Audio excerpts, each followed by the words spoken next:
Welcome to the Women in STEM Course Rep podcast for maths.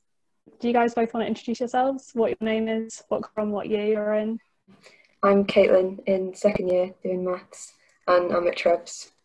I'm also Caitlin. I do maths second year. I'm currently on the 3-year course and I'm at CUS. And outside of maths, I like to play rugby. I'm involved with CUS rugby. I like to do some art and, cook and spend time with friends. I guess the first question that I thought to ask was probably quite useful for people starting as a fresher. How different is maths A-level to maths U? What would you say the main differences are? The obvious one, maths at uni is a lot harder, I would say, to maths at A-level, which isn't necessarily a bad thing, but I had to just change my mindset towards maths when getting to uni. I had to spend a lot more time doing it, and there's so much more content. I think, just a complete change in the way I did everything, really. Yeah, I would say that a big difference is whereas maths at school would be probably what comes easiest to you and would be really natural, and maybe you spend lots of time working on it, but it's because you want to, and you've chosen to do it at university. All of a sudden you realise maths is going to be the hardest thing you're doing, because also the easiest, but because it's the only thing you're doing, and you're going to have to balance that interest with the fact that it is work and it's not just going to be as completely natural as it was beforehand. I'd also say just the fact that you need to work on your own time and seek out resources a lot more was, for me, an adjustment to get used to. The idea that you just did not have your teachers sort of going through every single step with you, but that you were effectively on your own. Yeah, following on from that, you have to plan your time a lot better. So in order to seek the help, you need to think, a certain lecturer has an office hour at this time, and you need to plan ahead and think that. You can't just, there's no lessons to turn up to where you can just ask a question. So and this year it's going to be more so than ever, isn't it? Because things are going to be a lot more on your own time. Yeah. I've got a list of all my Zoom calls in a week, just stuck in front of my desk, so I know which ones I'm going to, because there's so many.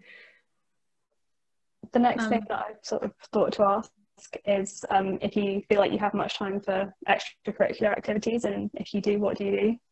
I think definitely, especially in first year, regardless of the fact that there are a lot of contact hours, you definitely do have the time to do other things, and you should make the most of that time. So I decided to pick up sports, which was something I'd never done before, and I joined DU rugby and CUS rugby, which is like a decent amount of time commitment, but is actually quite easy to sort of fit into your life. And then also I joined the DU Art Society, and then just all the time you spend in first year, going out, meeting people, making friends, you definitely have the time for that. And I think you absolutely should make the most of that. But at the same time, I would say, and I don't know if this applied to you as well, but you'll never be able to do as much as people on a different course. You'll have friends who are doing something with way less hours involved, and you have to be easy on yourself, knowing that you just won't be able to do it all, but at least you can do something. No, that's very true. And maths especially, most days it's 9 till 5, sort of with lectures, tutorials, and not much time in between. But I found that having something to look forward to in the evening, after a full day of lectures, that you need that kind of thing. You can't just go back to your room and do assignments and things. You need something that's not maths, because you're doing it all day in the week. So absolutely. Would you say that you found it easy to adjust to online lectures this year for something like maths? It seems like it might be quite difficult to have lectures online.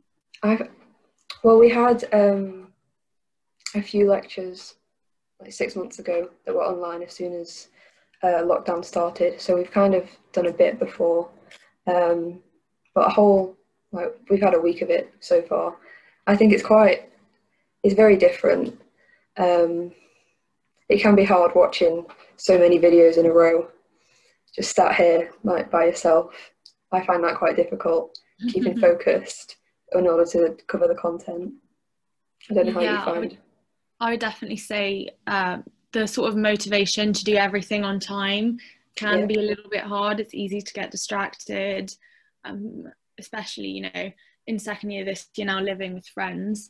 But at the same time, I personally last year found that I work well reading through notes. I'm just a lot more of a visual person than when it comes to hearing things in a lecture. So in a way, I'd already gotten used to doing a lot of that on my own time. So it wasn't too hard. But I've definitely sort of on the cuff of that, I did want to say that you need to find how best to work for yourself and be open to how that might be. Like if you work in the daytime, the nighttime, with people, alone in the library, if you make the most of lectures, or if you work better on your own through the notes, which is what I personally found for myself. And once I realised that, I found it a lot easier to keep on top of everything. Yeah, and everyone has a different approach that's best for them.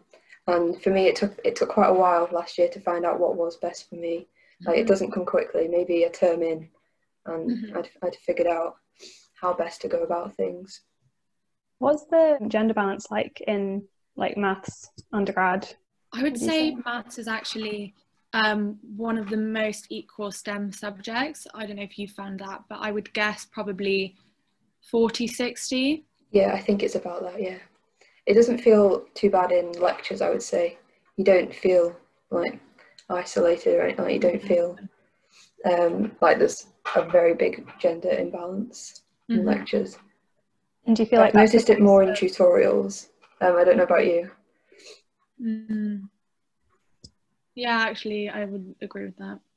You see it more on the smaller scale, but in a lecture there'll always be plenty of women. Yeah. Would you say there's also lots of female professors and people working in the department, or not so much? There are considerably less female lecturers. Actual lecturers, I'm not sure I had any. I had some tutors who were women, but that definitely is where you'll actually see the imbalance the most. Yeah, so for the whole of first year, every single one of my lecturers was male, and finally now I've got one female lecturer this year. Yeah, there's definitely an imbalance in there. I don't know about the rest of the teaching staff that we don't see, but in first year that was my experience of it.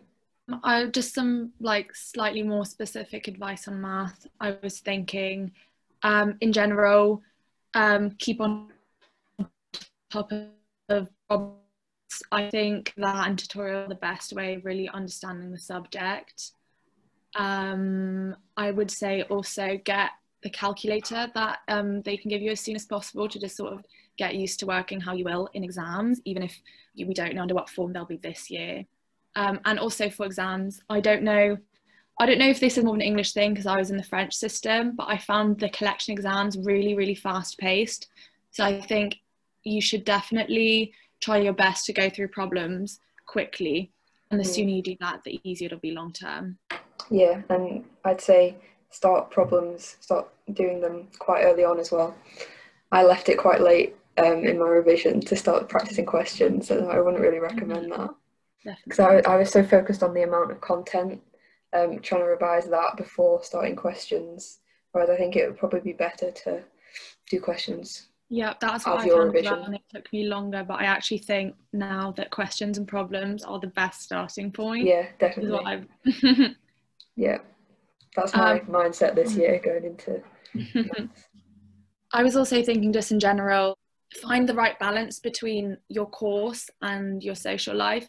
Like I said before, I think it's really important to do things outside of your course. I think it's really important to make the most of your first year, to have fun, to create the foundation for the rest of your time in Durham.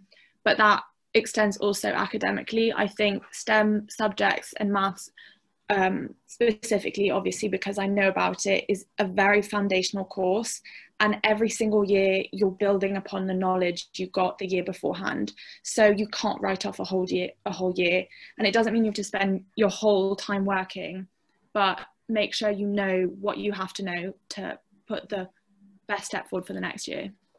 What would you say is your favourite part of the course you've done so far? I really enjoyed starting to learn how to program last year. I'd never done that before. And I was surprised in how much I enjoyed it. So I've taken modules in that this year as well, which I never thought I'd be doing. It's just because I loved it so much. So yeah, that's probably my favourite part. For me, surprisingly in terms of content, it was actually discrete maths. I'd actually only taken it because I realised I couldn't take any other optional courses I wanted to do. I wanted something not related to maths. I was the same, but sort of fell into it. And I actually really, really enjoyed it as a course. Just getting to sort of work within a different field of maths. In general, I'd say sort of formalising in my head the different subjects within mathematics has been really interesting, because at school it was sort of everything was just lumped into math class, and now being able to think, you know, I say, oh, I'm going to discrete, like how so completely different to my calculus class, and you know, my friends are like, oh my god, you're just doing maths all day long. But to be able to kind of see the different bits of it, I don't know, it was just really interesting to me. Is there anything more you wanted to discuss? I actually, just to sort of finish it off, thought I would just want to make everyone knows that you are as intelligent as everyone else in the room. I think going into a massive lecture hall at a university like Durham can be really intimidating to some people, especially if there's sort of the gender imbalance that we were talking about, or if you come from a different background or anything. And a lot of people might sort of have that imposter feeling, but you're absolutely capable of doing it and making the most of your time here. Thanks so much for talking to me, and yeah, hope you look forward to being course reps for Women in STEM. Thank you. Thank you. Thanks for having us.